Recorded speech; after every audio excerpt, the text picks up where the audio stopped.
MP ৯০ মেগাহার্জে। এবারে সকাল ৯:০৫ স্থানীয় বাংলা সংবাদ প্রচারিত হচ্ছে। আসসালামু আলাইকুম। আজ বুধবার ১৯ ফাল্গুন ১৪ রমজান চৌঠা মার্চ। বাংলাদেশ বেতার ময়মনসিংহ। স্থানীয় খবর পড়ছি মোহাম্মদ মঞ্জুর এলাহি সৌরভ।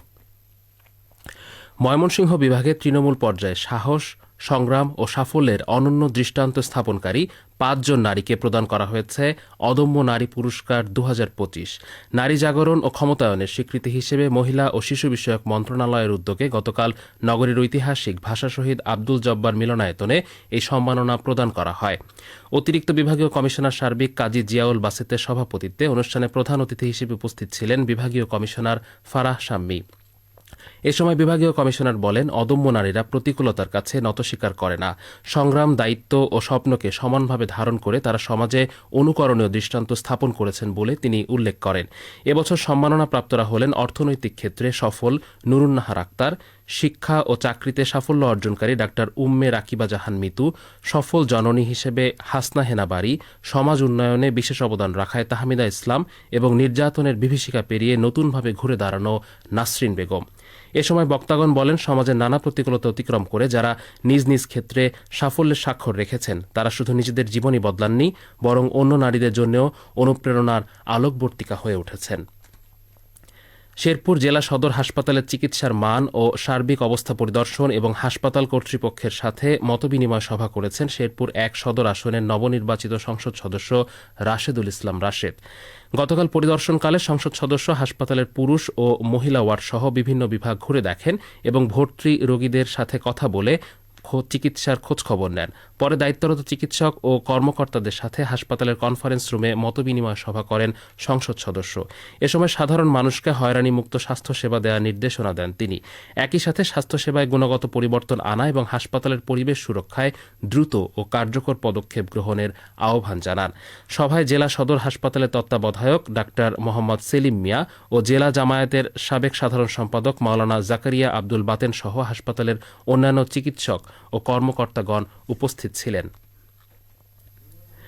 জামালপুরে পবিত্র রমজান মাস উপলক্ষে সাধারণ মানুষের সুবিধার্থে সাশ্রয়ী মূল্যে দুধ, ডিম ও মাংস বিক্রয় কেন্দ্রের উদ্বোধন করেছেন জামালপুর ৫ সদর আসনের সংসদ সদস্য শাহ মোহাম্মদ ওয়ারেস আলী মামুন। গতকাল শহরের ফৌজদারি মোড়ে এই কার্যক্রমের উদ্বোধন করা হয়। জেলা প্রশাসন ও জেলা প্রাণী সম্পদ বিভাগের সহযোগিতায় সাশ্রয়ী মূল্যে দুধ, ডিম ও মাংস বিক্রি করবে ময়না এগ্রো ফার্ম। উদ্বোধন শেষে সংসদ সদস্য বলেন, রমজান মাসে নিত্য প্রয়োজনীয় পণ্যের মূল্য সহনীয় রাখতে এবং সাধারণ মানুষের ভোগান্তি কমাতে এ উদ্যোগ গ্রহণ করা হয়েছে। এ সময় অন্যান্যের মধ্যে উপস্থিত ছিলেন সদর উপজেলা নির্বাহী কর্মকর্তা নাজনীন আক্তার, উপজেলা প্রাণী সম্পদ কর্মকর্তা ডাক্তার শরীফ আব্দুল বাসেত ও জেলা বিএনপির সাংগঠনিক সম্পাদক সজীব খান। উল্লেখ্য, রমজান মাস জুড়ে সাশ্রয়ী মূল্যে উপজেলার মোট ৮টি পয়েন্টে একযোগে এই কার্যক্রম পরিচালিত হবে। জামালপুরের বকশীগঞ্জে বিভিন্ন দ্রব্য সামগ্রী বিপণী বিতান ও ফলের দোকান অভিযান পরিচালনা করেছে উপজেলা ভোক্তা অধিকার সংরক্ষণ অধিদপ্তর ও জেলা নিরাপদ খাদ্য কর্তৃপক্ষ। গতকাল উপজেলা ভোক্তা অধিকার সংরক্ষণ অধিদপ্তরের সহকারী পরিচালক শরীফুল ইসলাম ও জেলা নিরাপদ খাদ্য কর্মকর্তা আবু নাসের মোহাম্মদ শফিউল্লাহ যৌথভাবে এই অভিযান পরিচালনা করেন। অভিযান চলাকালে একটি মুদি দোকানের মালিককে ১০,০০০ টাকা জরিমানা ও অপর একটি প্রতিষ্ঠানের কাপড়ের রং দিয়ে তৈরি ২ বস্তা চিপস ধ্বংস করা হয়। এ সময় বিভিন্ন বিপণী বিতানে বাংলাদেশি পোশাক বিদেশি পোশাক বলে বিক্রি হচ্ছে কিনা তা পরিদর্শন করা হয়। এছাড়া বিভিন্ন ফলের দোকানে অভিযান চালিয়ে মানবদেহের জন্য ক্ষতিকর কোনো রাসায়নিক মিশানো হয়েছে কিনা তা পরীক্ষা করে দেখে নিরাপদ খাদ্য কর্তৃপক্ষ। উপজেলা ভোক্তা অধিকার সংরক্ষণ অধিদপ্তরের সহকারী পরিচালক জানান, জনস্বার্থে রমজান মাস জুড়ে এমন অভিযান অব্যাহত থাকবে। ময়মনসিংহ কোতোয়ালি মডেল থানাধীন এলাকায় সংঘটিত একটি ক্লুলেস হত্যা মামলার রহস্য উদ্ঘাটন করেছে জেলা পুলিশ। মামলা হওয়ার ৪৮ ঘণ্টার মধ্যেই প্রধান ৩ আসামিকে গ্রেফতার করা সহ হত্যাকাণ্ডে ব্যবহৃত আলামত উদ্ধার করা হয়েছে। পুলিশ জানায়, সদর উপজেলার অষ্টধর ভিটাপাড়া গ্রামের বাসিন্দা সুমন মিয়া গত ২৬শে ফেব্রুয়ারি রাতে অজ্ঞাত দুর্বৃত্তদের ধারালো ছুরিকাঘাতে নিহত হন। পরদিন সকালে তার মরদেহ অষ্টধার সেনপাড়া এলাকায় রেললাইনের পাশের একটি ধানক্ষেত থেকে উদ্ধার করা হয়। এ ঘটনায় নিহতের মামা বাদী হয়ে হত্যা মামলা দায়ের করেন। তদন্তে জানা যায়, মাদকের টাকা সংক্রান্ত বিরোধের জেরে পরিকল্পিতভাবে মোবাইল ফোনে ডেকে এনে সুমন মিয়াকে হত্যা করা হয়। এ ঘটনায় অষ্টধার কুঠারাকান্দার সজীব আলী, ভিটাপাড়ার নাজমুল ইসলাম ও শিহাব মিয়াকে গ্রেফতার করা হয়েছে। পুলিশ হত্যাকাণ্ডে ব্যবহৃত একটি ছুরি ও নিহতের মোবাইল ফোন উদ্ধার করেছে। গ্রেফতারকৃত সজীব আলী ও নাজমুল ইসলাম আদালতে ফৌজদারি কার্যবিধির ১৬৪ ধারায় স্বীকারোক্তিমূলক জবানবন্দি দিয়েছে। জেলা পুলিশ সুপার মিজানুর রহমান জানিয়েছেন, দ্রুততম সময়ে ক্লুলেস হত্যার রহস্য উদ্ঘাটন ও আসামি গ্রেফতারে পুলিশ পেশাদারিত্বের পরিচয় দিয়েছে। এ মামলার তদন্ত কার্যক্রম চলমান রয়েছে।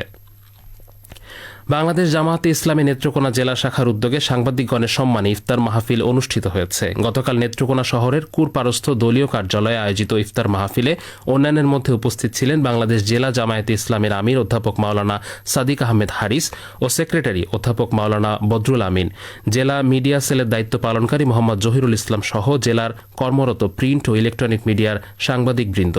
এ সময় দেশ ও জাতির মঙ্গল কামনায় মোনাজাত করা হয়। ইফতার ও সেহরির সময়সূচি। আজ ময়মনসিংহ ও এর পার্শ্ববর্তী এলাকায় ইফতার হবে সন্ধ্যা ৬টা ৪ এবং আগামীকাল সেহরির শেষ সময় ভোর রাত ৫টায়। সবশেষে আবহাওয়া। আজ বেলা ১টা পর্যন্ত পূর্বাভাসে বলা হয়েছে, ভোর ৫টা থেকে পরবর্তী ৩ থেকে ৪ ঘন্টার মধ্যে দেশের নদী অববাহিকায় হালকা থেকে মাঝারি কুয়াশার কারণে দৃষ্টিসীমা ৩০০ মিটার বা কোথাও কোথাও এর চেয়ে কম হতে পারে। এসব এলাকার নৌযানসমূহকে সাবধানে চলাচল করতে বলা হয়েছে, তবে কোনো সংকেত দেখাতে হবে না। এদিকে আজ ময়মনসিংহে সূর্যোদয় হয়েছে ৬টা ১৯ এবং সূর্য অস্ত যাবে ৬টা ২। খবর শেষ হলো। আমাদের পরবর্তী স্থানীয় খবর প্রচারিত হবে সকাল ১০টা ৫। শ্রোতা বন্ধু,